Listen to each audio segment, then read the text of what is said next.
folks. Good evening. My name is Aziz Dwight, Professor of Communication and Digital Media Studies at Ontario Tech University. On behalf of the organizing committee, welcome and thank you for attending our latest installment of Beyond the Walls, an initiative jointly organized and by the Faculty of Social Science and Humanities at Ontario Tech in partnership with the Oshawa Public Libraries. Before introducing today's talk, I would like to deliver our land acknowledgement. We are thankful to be welcome on these lands in friendship. The lands we are situated on are covered by the Williams Treaties and are the traditional territory of the Mississaugas, a branch of the Greater Anishinaabe Nation, including Algonquin, Ojibwe, Ottawa, and Potawatomi. These lands remain home to many Indigenous nations and peoples.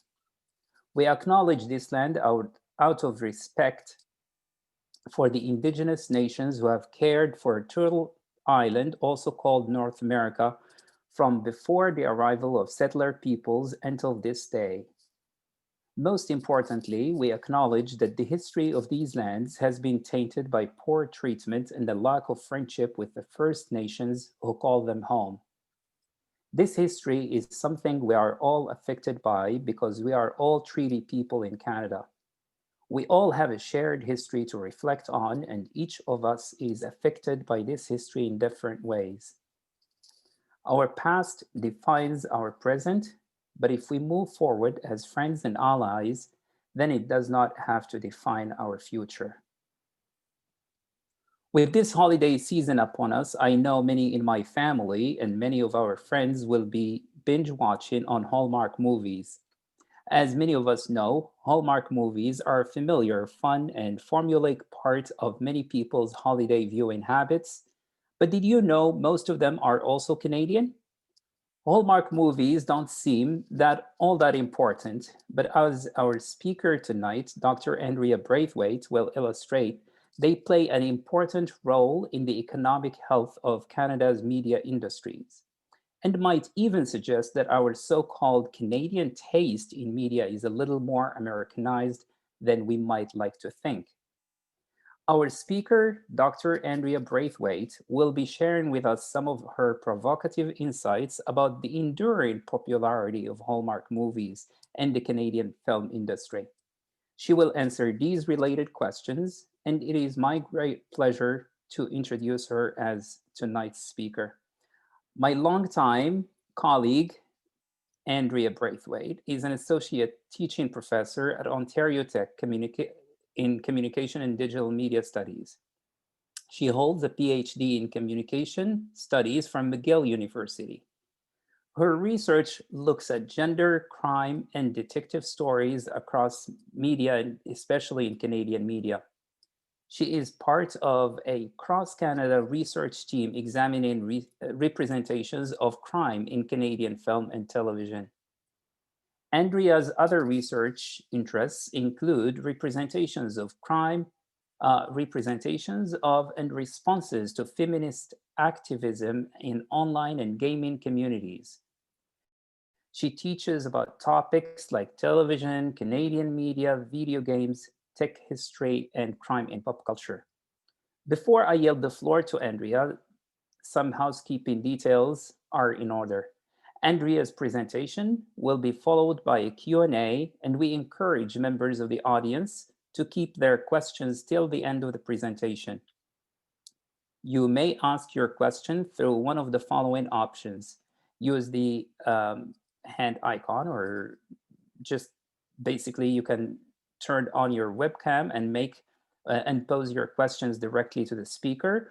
Or the other option is to write down your question in the chat bar, and I or my colleagues here from the library, or Karen, Jen Clark or Karen, will read the question to our speaker. One final reminder, please make sure to keep yourself on mute during the presentation. And without further ado, please join me in welcoming Dr. Andrea Braithwaite. The floor is yours. Thank you. Thanks so much, Aziz. Hi, everyone, and thank you all for joining us this evening. To get us all in the mood, I would like to start by sharing the trailer that I made for this event.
All right, so to get started, I want to begin by thanking the Social Science and Humanities Research Council of Canada, whose generous support makes this and other parts of my research possible. There we go. Hallmark is currently the reigning queen of made-for-TV movies. And this is a funny industry joke because Hallmark is a subsidiary of Crown Media, and this might only be funny to me. So let's start with the reason for the season, Hallmark's popular Countdown to Christmas event. This year, and let me say that again, for the cheap seats, this year and this year alone, Hallmark released 40 new Christmas movies. 40 just for Christmas. That doesn't include all of the other seasonal movies that Hallmark has turned into a thing. These include Winterfest, Valentine's, Spring Fever, A Countdown to Summer, which is somehow a different season than spring, Summer Nights, June Weddings, and Fall Harvest. And in the increasingly small amount of off-season, Hallmark still has you covered with its move into themed movie cycles.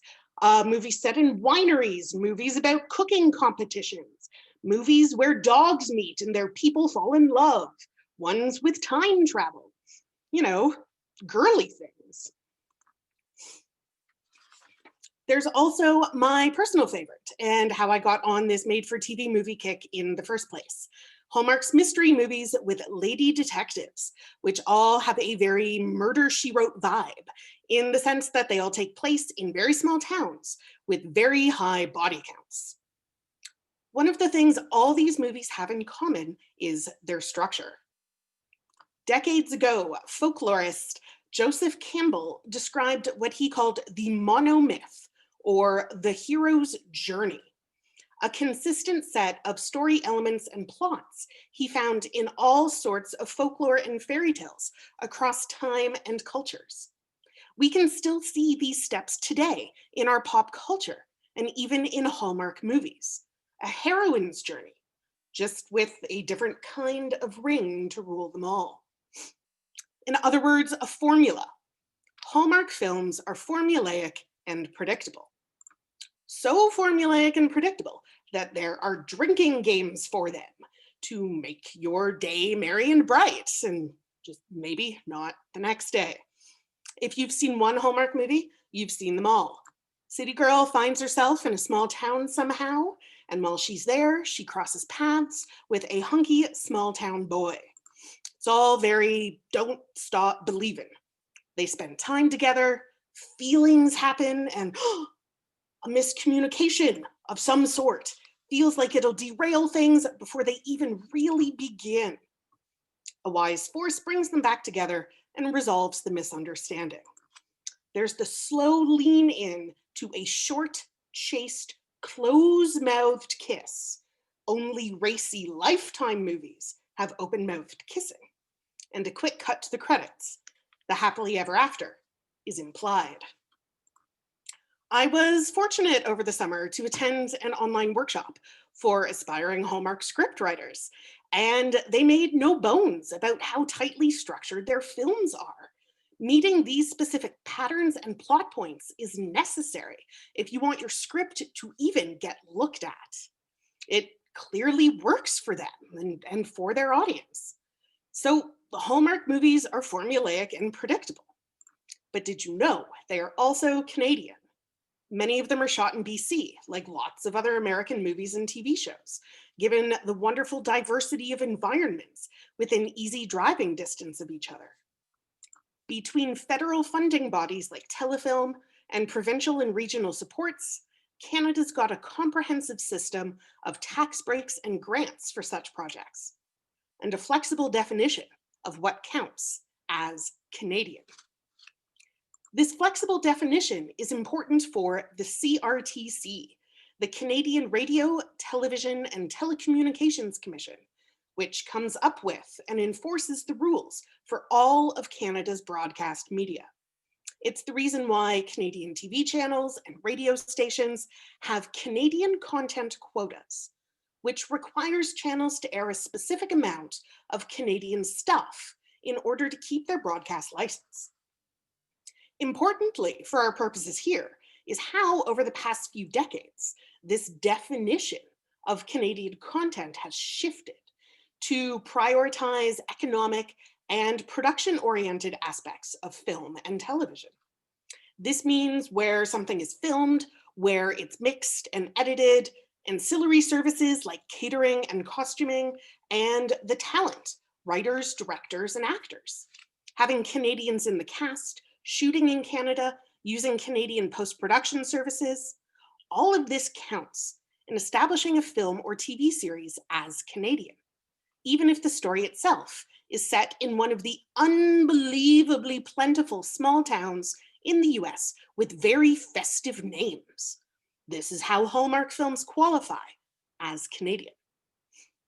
So why is this interesting beyond being a fun fact for parties or trivia nights? Because the gap between the significant economic place these films have for the health of our creative industries and the very mockable place they hold in pop culture is a useful case study for the challenges that Canada's film industry grapples with, both in the past and in the present. So on the one hand, we have a set of primarily economic and industry-oriented rules that consider a movie to be Canadian based on how much work it generates for Canadians across all levels of the film industry. On the other hand, we have a long history of cultural policies with very different ideas of what a Canadian film looks like. And while there's usually still lots of snow, that's pretty much where the similarities to Hallmark films ends. Historically, ideas about Canadian film have been nationalistic. We've defined films as Canadian based on their stories being about Canadians, doing Canadian things in Canadian places. Past definitions of Canadian film have operated with this kind of nebulous sense of Canadianness, but leaving exactly what that is up in the air. Canadianness is like pornography, apparently. We can't say what it is, but we know it when we see it. Along these lines, there's a recurring sense of Canadian film as not American. Part of where Canadian content regulations came from in the first place was an opposition to the popularity and market dominance of American media, especially Hollywood. The Canadian content system wants to make sure there's room in Canada's media landscape for Canadian stories.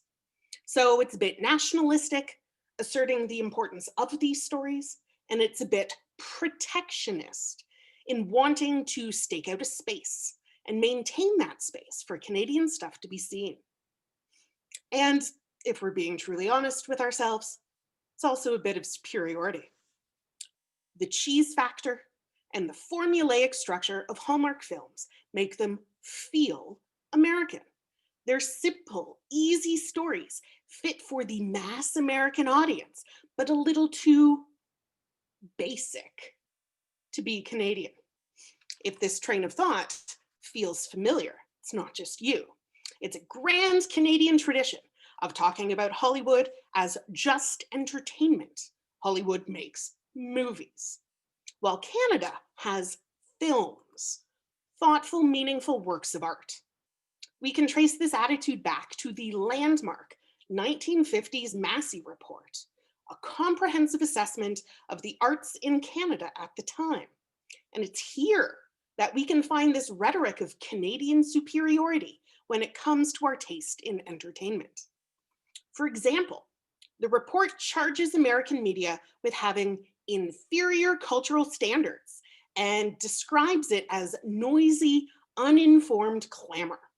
This is some excellent shade by some uppity white dudes. Of course, this stereotype of American media as uninformed noise and Canadian media as culturally superior doesn't hold up today. Frankly, it didn't really hold up in the 50s either. And the Massey Report is in many ways a statement of ideals and not the reality of Canadians' media habits. This is evident in the ongoing, the even overwhelming popularity of American media in most Canadian households, including Hallmark movies. While we may think we're somehow above Hallmark movies, that we're only watching them ironically from our superior vantage point, that doesn't change the fact that we're still watching them. Hallmark is still getting our attention, and enough of our attention for them to justify making more and more movies every year, 40. Which brings us around to the thorny question of if Hallmark movies are so popular, and if Hallmark movies are Canadian, and if Hallmark movies are a part of today's film industry, why is there no Hallmark Channel in Canada? We can look to the CRTC to get some ideas about this too, because another way the CRTC tries to keep space for Canadian content is by deciding which channels get to operate here, and Canadian channels get first dibs. An American network isn't likely to get approved unless it can demonstrate that it would provide something no other Canadian channel could. So with this in mind, here are my 100% speculative guesses why Hallmark is holding off on pitching a Hallmark Canada channel. A, Canadians are cutting the cord and going streaming only much more aggressively than Americans are, and Hallmark's online presence is minimal and kind of crappy. B, Hallmark's brand skews Christian and conservative, which in practice manifests as an obvious preference for stories about straight white people. This doesn't line up with the expectations the CRTC places on all Canadian broadcasters to provide programming that reflects Canada's diversity. Amusingly, Crown Media CEO Bill Abbott has tried to point the finger at Canada for Hallmark's movies' whiteness, arguing that shooting here limits their casting options. A claim made all the more ridiculous when most of these movies are shot near the GTA or Vancouver, home to the most diverse populations in the country. However, the past year and a bit has seen Hallmark make surprising, for Hallmark, expansions in its casting, a same-sex marriage subplot in one of its June wedding movies, and a kinda ham-fisted attempt at recognizing that people celebrate things other than Christmas. If this keeps up, this point of mine might be happily moot. And C, 2 years ago, Hallmark signed what was no doubt a lucrative deal with the W Network to make it the sole Canadian channel carrying Hallmark stuff. It's a win for the W Network, since these movies are a big draw for its target audience, and they're Canadian to boot, so hooray, CanCon quotas are met. And it's a win for Hallmark, which gets to prime a new market, gauge the appetite for its products here, and make money off movies they've already finished, without having to do any market research or deal with running a network in an unfamiliar regulatory environment. But where exactly does this leave Canadian audiences thirsting for all the Hallmark stuff as soon as possible? For the time being, we are resigning ourselves to their delayed broadcast on W, or scouring the shady back alleys of the internet for not entirely legal versions. No matter, for we can clearly see the importance of Hallmark movies to Canada's film industry and to Canadian audiences. They create lots of opportunities for creative types looking to break into the biz, and lots of work for the livers of couch types enjoying them at home. It looks like Hallmark is here to stay. Thank you. Thank you so much, Andrea. This is really a great talk and great topic to many of us who study the media, but I think also for people from other disciplines who are interested in the cultural industries. Um, uh, I'm looking here at the questions. This is really an opportunity, not for me and you to interact, although this is a topic of great interest to us, but for the audience to engage with the talk and ask you any questions. So please feel free if you have any questions. If not, I know Hannah Scott was raising the issue of Hallmark movies being shown on The Simpsons last night. I don't know, like what was the context, but if Hannah is here, I would invite her to deliver that in the form of a question. I'm putting you on the spot, my friend. Okay, so I don't know how many of you were around last night watching The Simpsons. It was a brand new Simpsons, and it was about Hallmark movies. It was absolutely delightful. The subplot was a woman who was bucking for promotion, and she had done the mystery movie Hallmark versions, and she had to correct this one Christmas movie that was being shot in Springfield. But it was absolutely delightful. One of the things they did was actually show how the director, the person who played the director or voiced the director, talked about was how nothing really mattered, that the plots were always the same. And so I'm wondering, you kind of answered this in your presentation to suggest that when you went to this writers meeting, that there actually is a very stalwart kind of plot to these Hallmark movies. Is it the same for both the Christmas movies and then also the mystery movies and all the other genres that they have? It is. This was one of the questions that I asked and some of the other participants, and like half the participants were from Canada. So there are a bunch of aspiring Canadian Hallmark screenwriters. We are not alone here. And yes, this was something that when they were rolling out their very clear chart of 9 minutes in, you do this, 11 minutes, this happens. There was this question of, okay, but what about like the murder mysteries? And they're like, oh, it's the same thing, except at some point someone dies, right? And so there's still this emphasis on the structure being what they see as very intrinsically tied into their brand. And then all the rest of it is more like set dressing, right? So, and yeah, I found that really, really fascinating.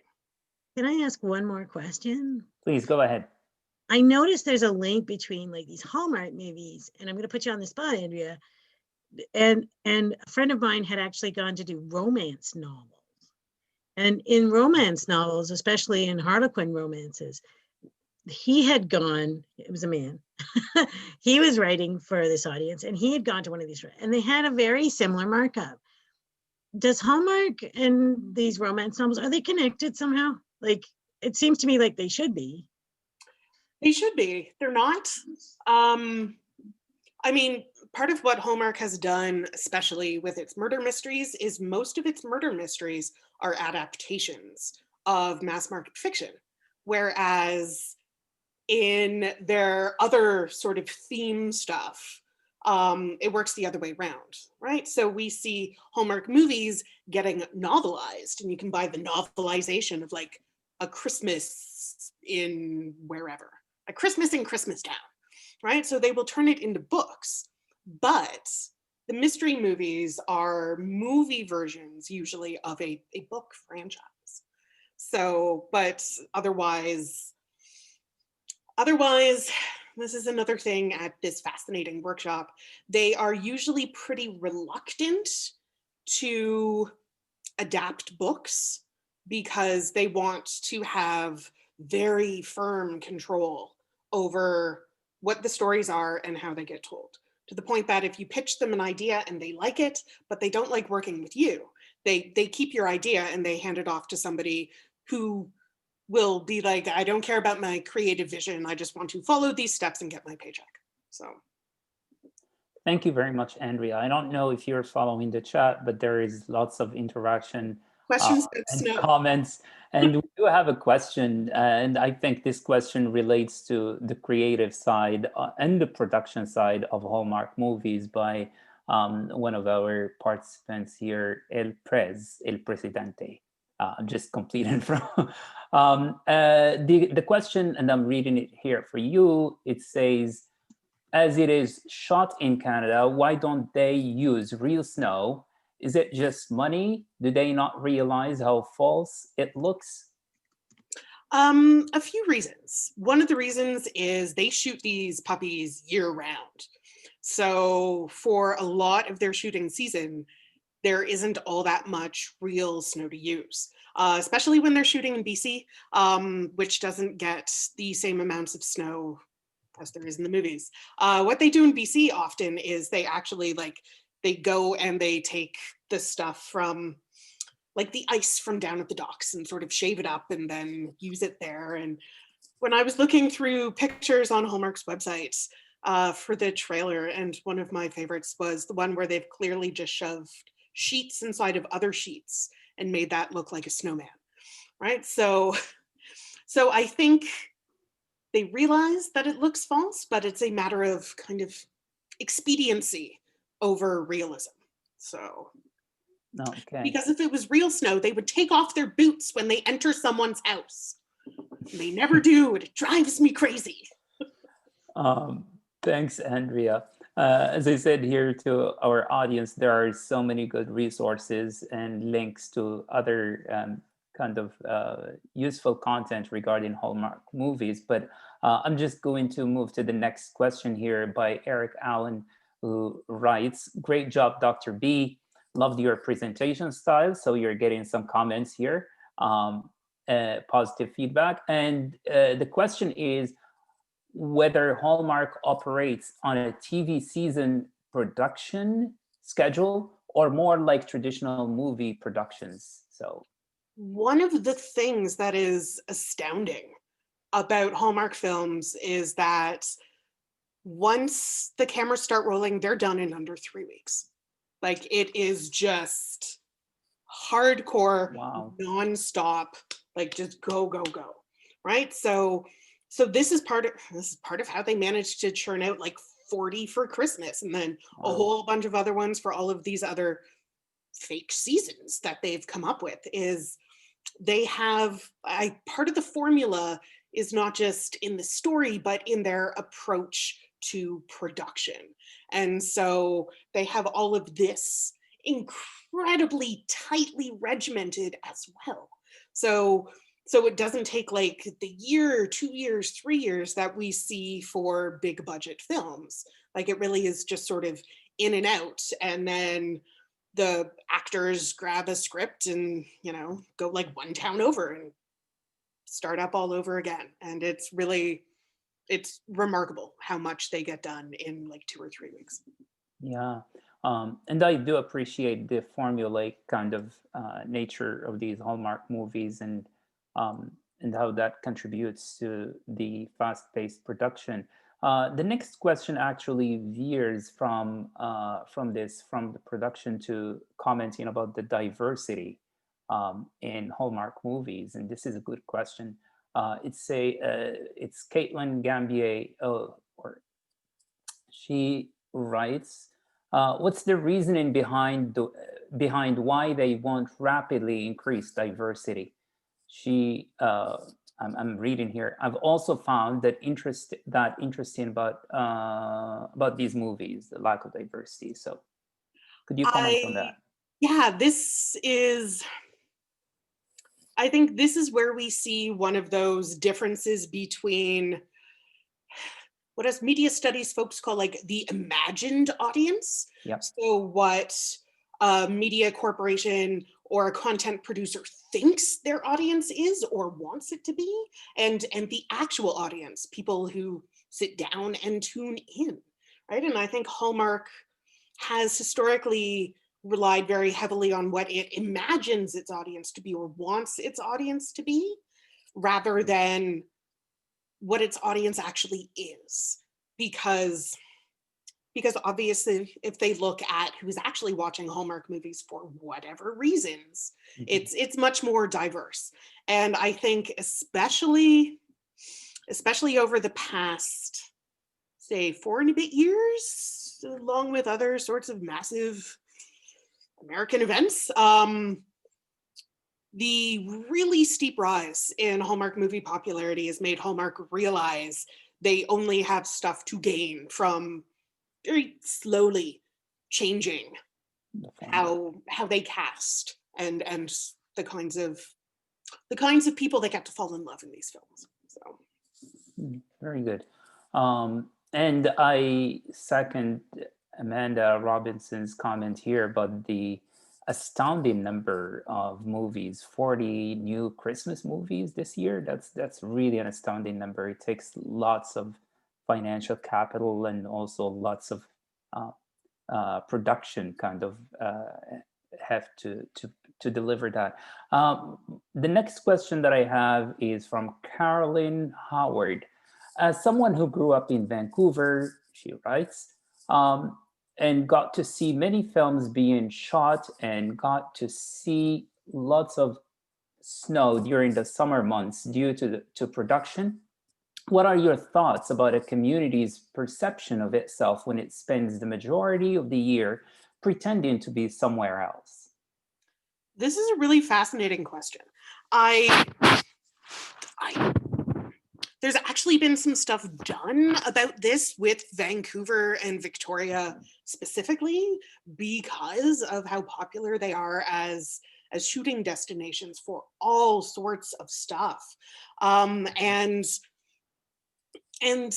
there are a whole bunch of different ideas about what this means for a city to see slightly modified versions of itself on television where it's not actually itself anymore. And part of what I find so interesting about this is it's kind of like a scaled down version of how Canada operates as this kind of Hollywood North in general, right? And this game that we all play, watching American television shows and American movies and being like, oh, that's Vancouver, that's Toronto, that's Pontypool. And being able to play like Spot the Canada inside of America. And I think it gets us back to that long-standing sort of anxiety in Canadian media about what does it mean to have our media system so dominated by another country's media system, and how do we tell stories about ourselves to ourselves when so much of the narratives around us aren't ours. So yeah, I don't think that actually answers your question, but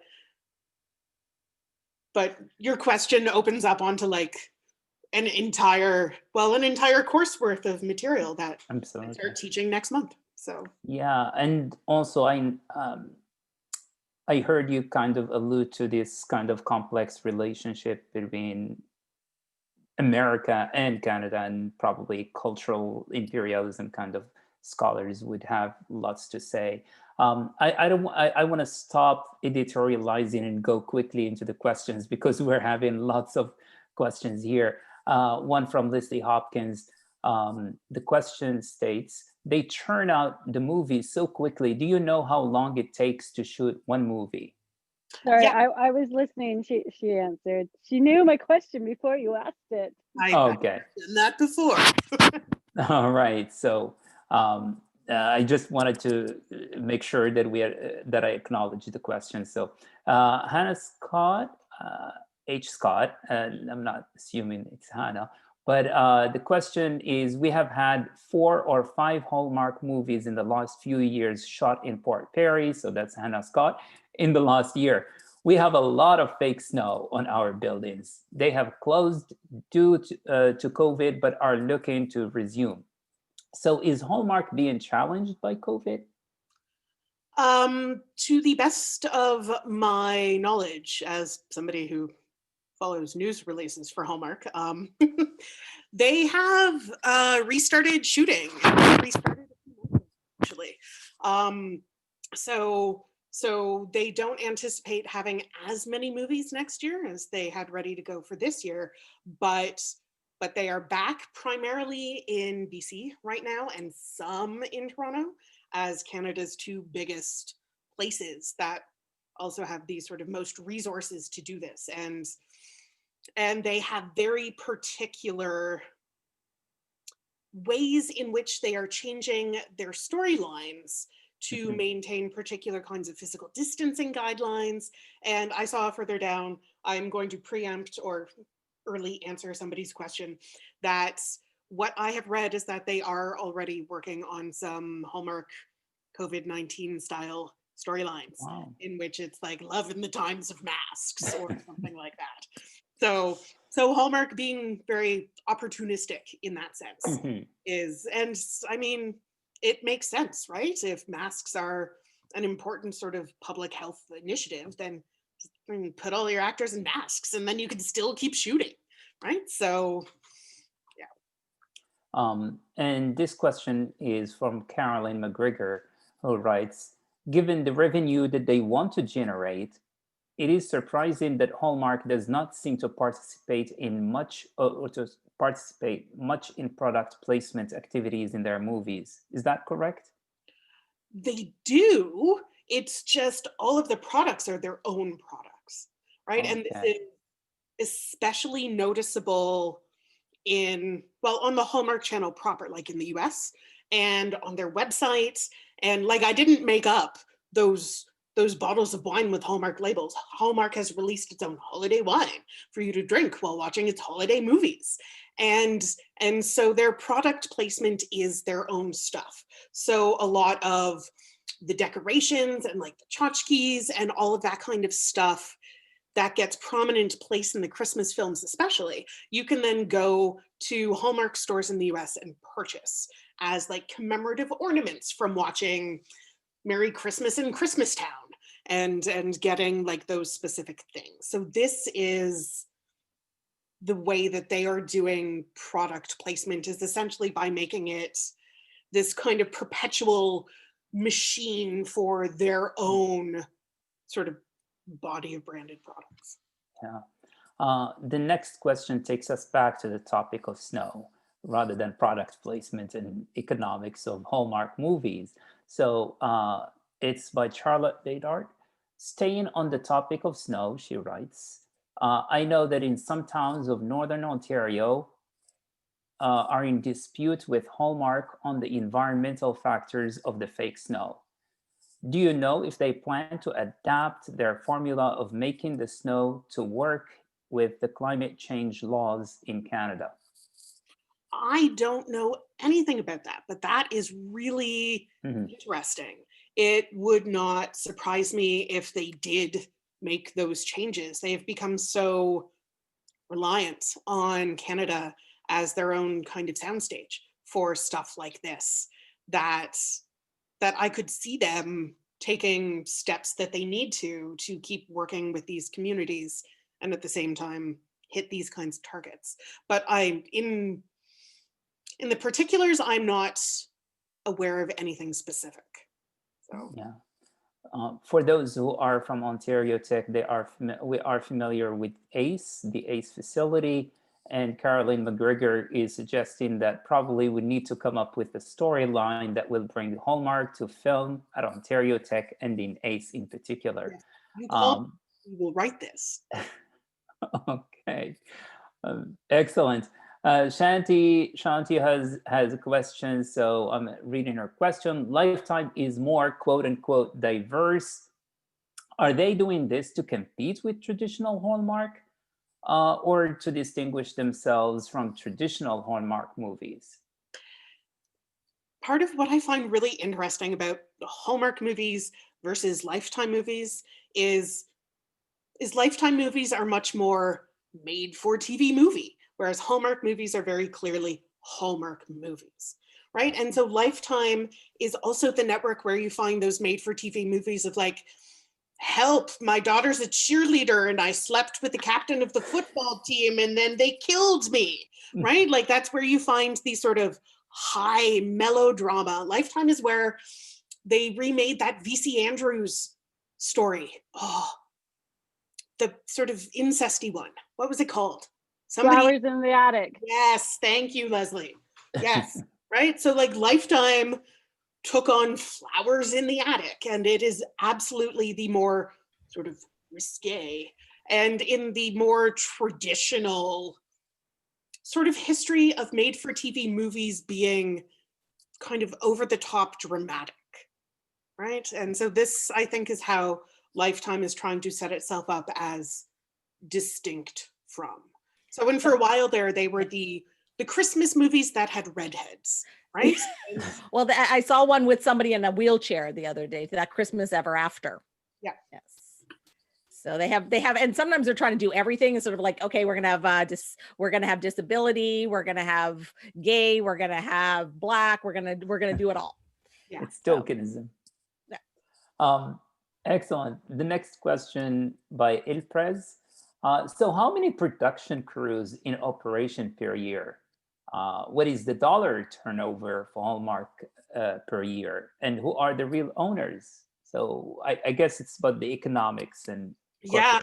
I don't know hard numbers about how many production crews. Hallmark very close-mouthed about the sort of ins and outs of its operation. Lots is a non-specific sort of ballpark answer, because they always have multiple projects on the go. And so what I've been able to gather is that they just have sort of set teams that they move from project to project to project to project. And this is part of how they can put these things out so quickly, because these teams, like they've developed that rhythm of being able to work with each other. So Hallmark does very well financially. Over the past 10 years, we have seen most television networks really struggle to stay afloat in an age where people are switching to streaming services and so on and so forth. And Hallmark is one of 2 networks that actually expanded. So there used to be just the Hallmark Channel, and now there's the Hallmark Channel and Hallmark Movies and Mysteries as its own channel. The only other networks that are doing anywhere near Hallmark's business are sports networks.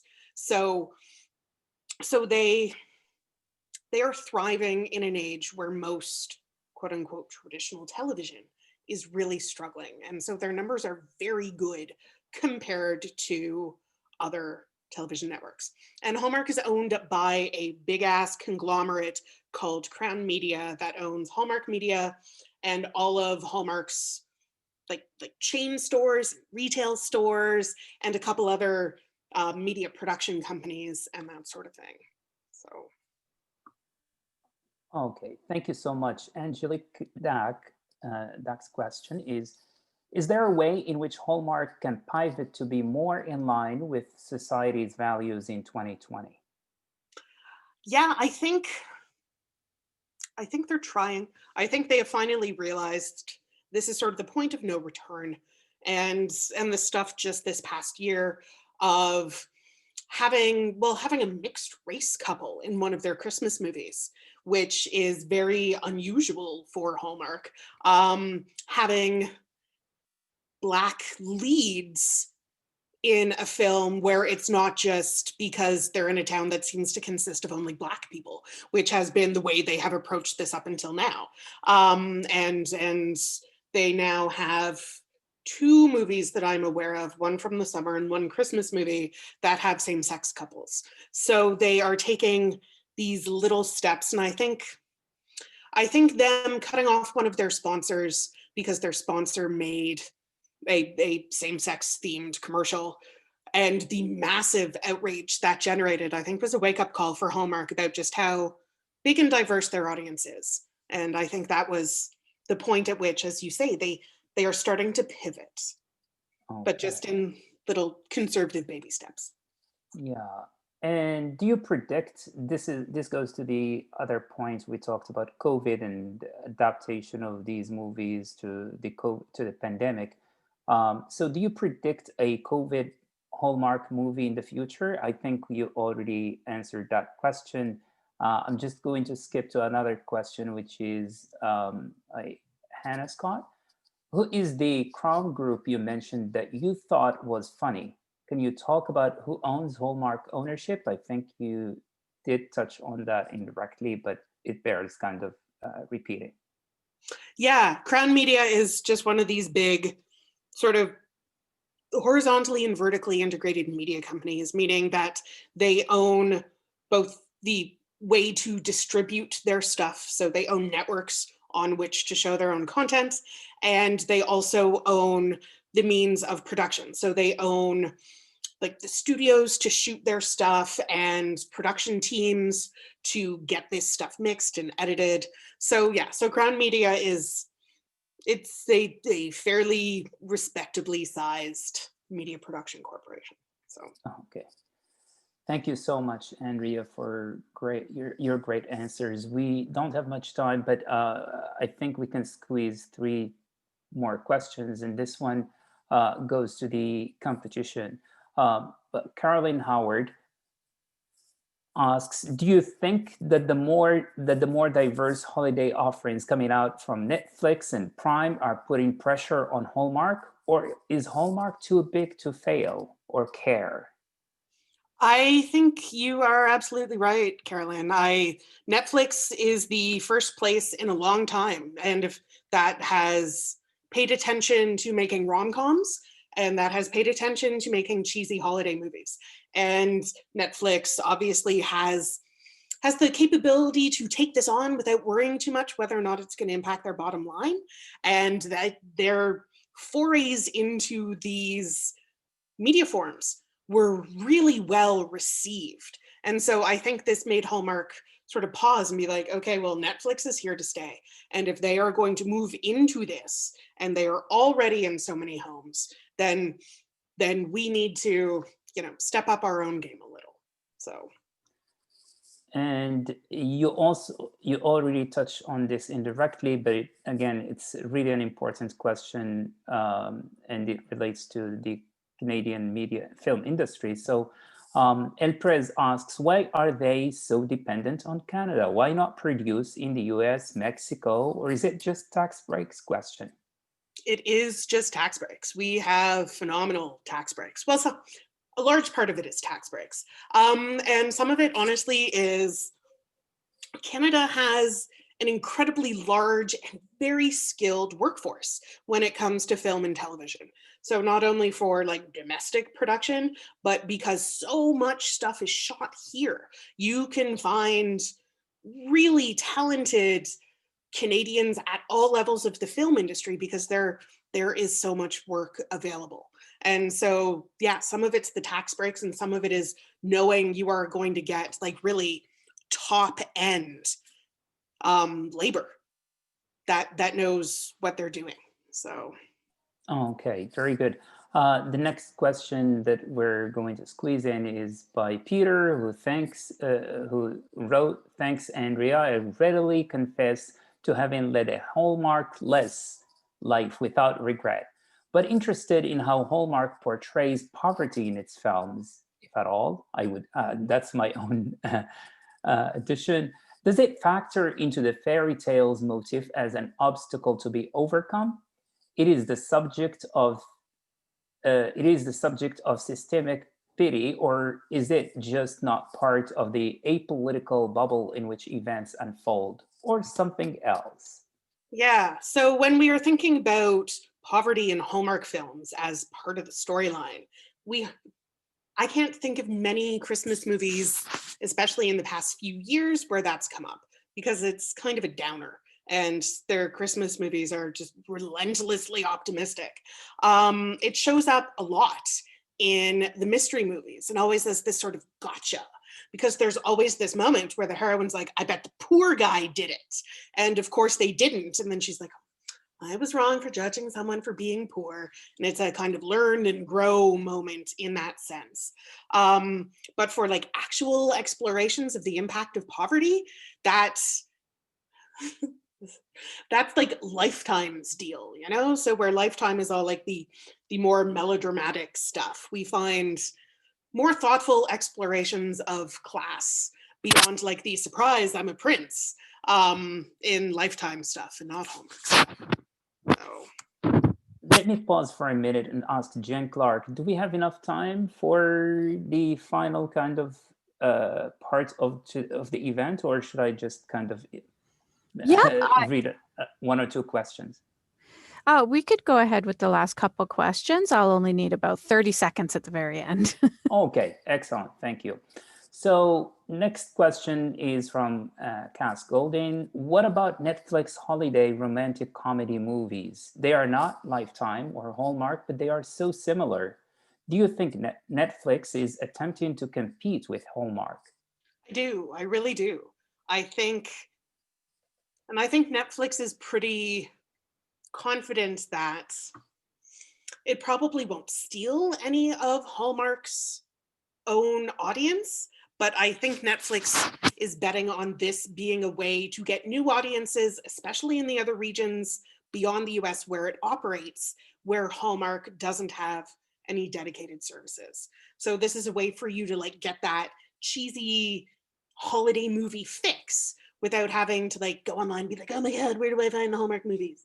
Because you can get them on Netflix, and Netflix is much more international in its scope than Hallmark is. Excellent. The next question is by Charlotte Bedard. Being that Canadians are cable cutters way faster than Americans, do you think that Hallmark app will be able to come to Canada, being that there is a ton of CanCon content, I'm assuming, in their production content to please the CRTC? So it's a question about regulation of the content here. Yeah, I'm going to have a very well-informed answer about this part because apps are still, Canada's regulatory apparatuses are still figuring out exactly how to deal with apps that offer content when it comes to stuff like this, right? So we've seen this with apps for other American channels, and we can install them, but then you go to launch them and watch something like on Comedy Central, and we're sorry, this video is unavailable in your location, right? So part of why Hallmark is possibly holding off on this is because the rules around this are still so murky, because Canada is not as on the ball in terms of regulating apps, that I think they're probably just holding off and sort of getting money from other places, because I know you can get them through the W Networks app. So. Okay, thank you so much, Andrea. I think I've read all the questions. There are some interesting comments and interesting tips about the Hallmark movie industry. With that, I will turn the floor to Jen Clark to share with us some important resources. And thank you so much, Andrea, and thank you everyone for attending. Oh yeah, absolutely. Thank you. All right. Thank you, Andrea. A fascinating talk and discussion after. That was wonderful. So I'm just going to talk here about what the library has to offer you in the way of Hallmark. So the library offers a variety of Hallmark titles to keep you entertained. If you're looking for something to read, I recommend checking out the library's ebook titles on our cloud library platform. There you can find the latest heartwarming Christmas stories to read as you stay home this holiday season. But there's so much more than just Christmas books to be discovered. There are companion novels to beloved Hallmark movies and brand new novels to brighten your day and leave you feeling good about life. With the same attention to storytelling that goes into every Hallmark movie, these stories bring you new characters, relationships, romances, and intriguing mysteries, and each book includes an original recipe inspired by the story. If you prefer your Hallmark on screen, though, I'm pleased to tell you the library carries a large selection of Hallmark movies. Every year, we order some of the new Hallmark Christmas movies, not all 40, mind you, each year, but we do order a bunch. So if you come back year after year, you'll always find something new to watch during the holidays. We also carry the latest seasons of Hallmark's popular TV shows, The Good Witch and Chesapeake Shores. For all these and more, all you need is a library card and visit our website at oshlib.ca. And stay tuned to the library's website for the next lineup of speakers starting in January with our Beyond the Wall series. So once again, thank you everyone for attending. Thank you, Andrea, for a wonderful presentation. And Aziz, thank you for your wonderful moderating this evening. And what a great discussion we had. Thank you, everybody. Have a good night.